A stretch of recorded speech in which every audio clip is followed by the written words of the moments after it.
Jammu Kashmir, Haryana assembly ఎన్నికల ఓట్ల లెక్కింపు ప్రారంభం.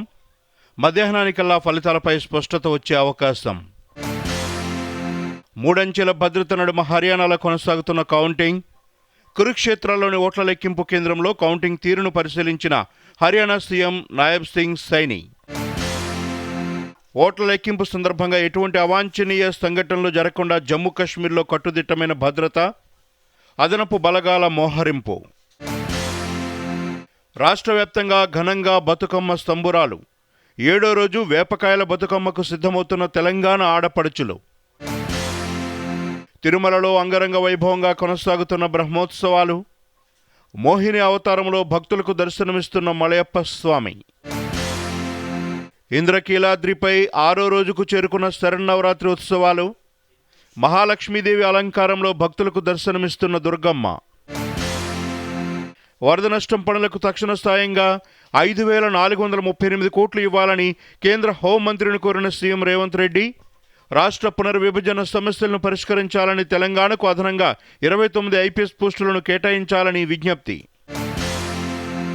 Hyderabad sewerage master plan Amrut 2.0లో చేర్చాలని కేంద్రానికి సీఎం విజ్ఞప్తి. మూసీ మురుగునీటి శుద్ధికి 4,000 కోట్లు ఇవ్వాలని వినతి.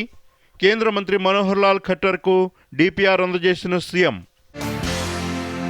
కరీంనగర్ జర్నలిస్టులకు తీరని అన్యాయం జరిగిందంటూ సీఎం రేవంత్ రెడ్డికి బండి సంజయ్ లేఖ. జర్నలిస్టులకు ఇచ్చిన పట్టాలను ప్రభుత్వం రద్దు చేయటం బాధాకరమని వెల్లడి. గురుకులాల్లో 10వ తరగతి పాస్ అయిన విద్యార్థులకు ఇంటర్లో నేరుగా ప్రవేశాలు. త్వరలో విద్యాశాఖకు ఆదేశాలు జారీ చేస్తామన్న మంత్రి పొన్నం ప్రభాకర్.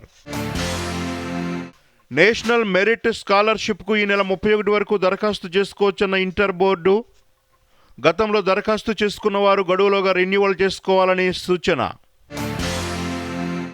మంత్రి కొండా సురేఖ వ్యాఖ్యలపై నేడు నాంపల్లి కోర్టులో నాగార్జున వాంగ్మూలం. తన వ్యాఖ్యలను మంత్రి ఇప్పటికే వెనక్కి తీసుకున్నారన్న కొండా సురేఖ తరపు న్యాయవాది. బఫర్ జోన్లో ఉన్న నిర్మాణాలను కూల్చడం లేదని ఉప ముఖ్యమంత్రి భట్టి విక్రమార్క స్పష్టీకరణ. మూసీ ప్రక్షాళనకు 1,50,000 కోట్లు ఖర్చు చేస్తున్నారనే ఆరోపణలో వాస్తవం లేదని వెల్లడి. మాల్దీవులకు కష్టమొస్తే ఆదుకునే దేశాల్లో భారత్ ముందుంటుందన్న ప్రధానమంత్రి నరేంద్ర మోదీ. తమ దేశ అభివృద్ధిలో భారత్ కీలక భాగస్వామి అన్న మాల్దీవుల అధ్యక్షుడు. భారత్కు తేలికపాటి టార్బిడోల విక్రయానికి అమెరికా పచ్చజెండా. 1,469 కోట్ల విలువైన ఒప్పందానికి ఆమోదం తెలిపిన అగ్రరాజ్యం. అమెరికా అధ్యక్షురాలిగా ఎన్నికైతే పుతిన్ను కలవబోనని స్పష్టం చేసిన కమలా హారిస్. శాంతి చర్చల్లో ఉక్రెయిన్కు ప్రాతినిధ్యం ఉండాల్సిందేనని స్పష్టీకరణ. లెబనాన్ నుంచి ఇజ్రాయెల్ పైకి ప్రొజెక్టైల్స్ను ప్రయోగించిన ఇరాన్. ఎయిర్ డిఫెన్స్ సిస్టమ్ ద్వారా అడ్డుకున్నామన్న ఇజ్రాయెల్ ఆర్మీ. జిమ్నాస్టిక్కు దీపా కర్మాకర్ వీడ్కోలు. ఎక్స్ వేదికగా వెల్లడి. జిమ్నాస్టిక్లో భారత్ తరపున ఒలింపిక్స్కు అర్హత సాధించిన తొలి మహిళగా నిలిచిన దీపా. T20 మహిళా ప్రపంచ కప్లో రేపు శ్రీలంకతో తలపడనున్న టీమిండియా.